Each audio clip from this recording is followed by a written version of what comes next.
Hello, I'm Kevin Worthington. Thanks for joining us again for Simply Southern. And I'm Mary Wilson. In less than a year's time, Enterprise State Community College has built a lab and an outdoor space for honeybee research.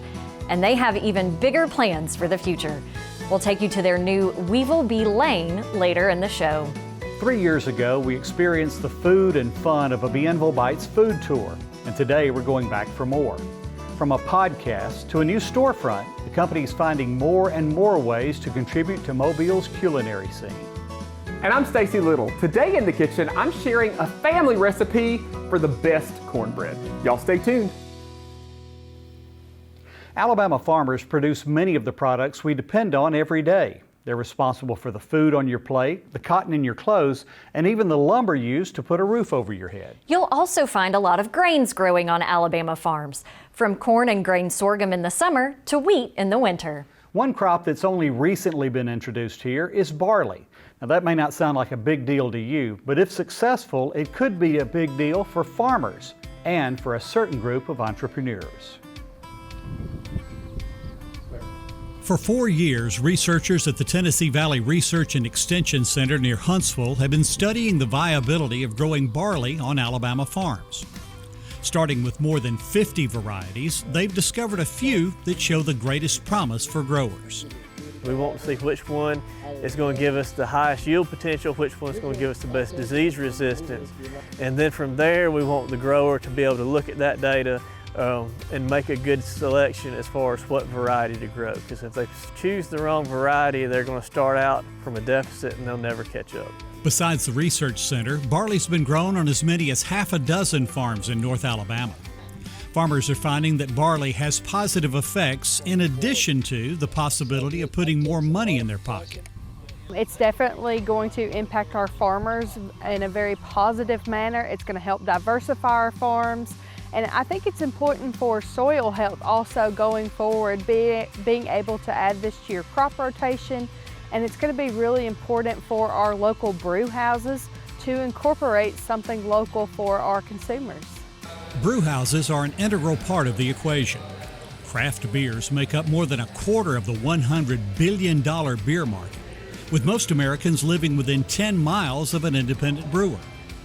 Like farmers, they're excited about the possibility of making beer from locally grown ingredients. Well, I think it's really neat that they're starting to grow barley now here in Alabama because people want that farm-to-table experience, and we can provide that with beer and a farm-to-glass experience. And it's been a nice addition to what we're able to offer in our portfolio. Just constantly exploring new flavors, new techniques, new processes, new ingredients. You know, there's a million different ways to skin a cat, and you know, just as many ways to make beer. So it's really neat getting to come in and get to make something that people enjoy. It sounds like there's definitely a market on the beer side that they want Alabama barley for Alabama beers. The malt house actually ran out of malt last year, so it sounds like they could use more. So it sounds like there's potential for growth, and there's breweries popping up all over the state. So I think that we're kind of on the front end of things, that this could blossom into something productive.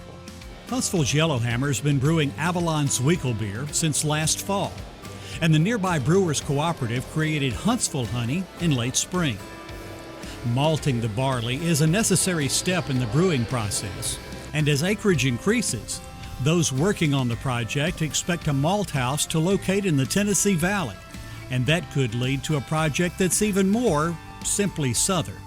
Especially with Auburn University, the research that they're doing down in Mobile for hops, and especially with our associate partners working on a genetically modified yeast strains in Alabama. I would say within like the next 5 to 10 years, even sooner than that, we could see a 100% all Alabama beer. You know, Mary, you never know where inspiration will hit. The whole idea for this project began during the pandemic when some scientists from the HudsonAlpha Institute for Biotechnology got together over a beer and wondered, could we do this in Alabama? Well, how did the beer turn out? Well, Ethan Couch from Yellowhammer and Snug, still love that name, Snug from the Brewers Cooperative, both say response has been tremendous.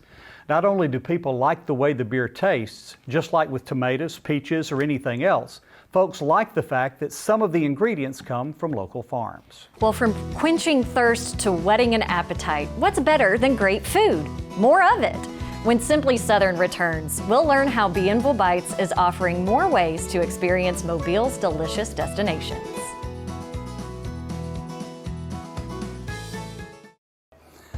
Hello, my name is John Bert East. I live in Cherokee County in North Alabama. I'm kind of semi-retired, but I still have some beef cows that I work with every day, and I enjoy being around them. And so my focus now is working with my beef cows and my grandkids. Well, I think Simply Southern brings a unique rural atmosphere to folks, their viewers.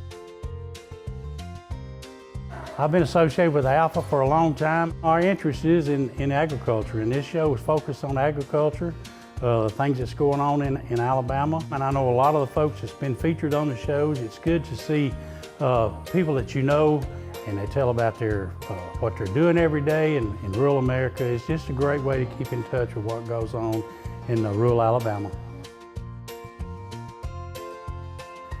Congratulations to Simply Southern for their 10-year anniversary. Membership in the Alabama Farmers Federation has its perks, from discounts at hotels and amusement parks to telemedicine and medical air transport support. There's a number of benefits to take advantage of.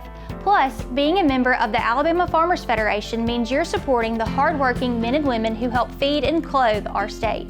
What's not to love about that? Visit alphafarmers.org/perks for a complete list of member perks today. These Alpha Insights are proudly presented by Alpha Insurance.